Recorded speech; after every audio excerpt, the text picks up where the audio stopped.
Başla çünkü. Ha, kını eyvallah edişip oturalım. Azade. Sorunumuz adli olsun bekle bak ya. Fıkı. Yaman cim oturup gittik. Şiirin gözlerimden bir içki kızık vermemse. Ha şundakılar lazım. Fırladıkını mı? Ama siz ne desem terikmeysiz cuma. Terikmeyse. Vatandaş gel. Maşa. Bir çaşkan bile.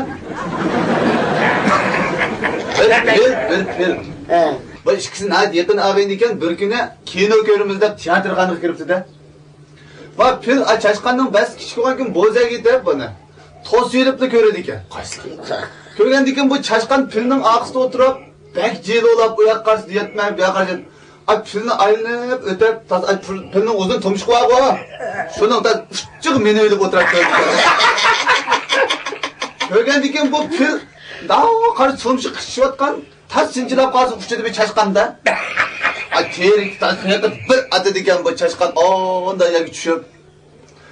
Chattig'i o'zidan qattiq tushkunilar. Pilni teriktirib oldim deb o'ylaydi ekanda. Do'nqaslab yurgancha pilning quloq tuyiga chiqib. Adash, kinoni to'sab ko'z qayda oladi ekan.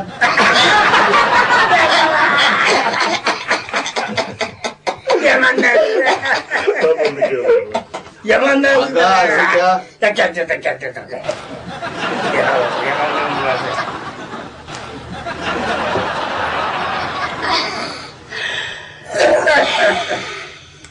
Depremdim ya. Ayağına kızlık sarsaklarım vardı o.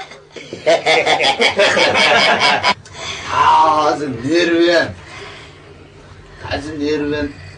Bir dehqon gaytgan deb qo'ydigan. Bak o'zining o qaynoq tabiisi varmı? Şüaylik adamken bu. Taz bijar oğul, liq baqalni besip, etizden 6-7 örülüp, yani örülgen yedi, yani besip, şanda öz jel olab kelib olsa, bir bekatalar koy yolning ustida o'tirib, bu gaytganni terik demek o'xshaydi. Gaytgan, arvondiki nima o? Men kim paqirib turibdi debdi-da buni. Topa afgan, topa.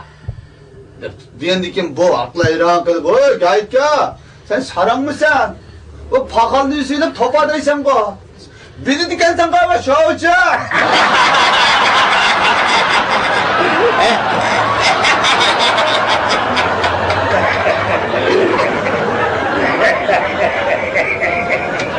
Ya kızım.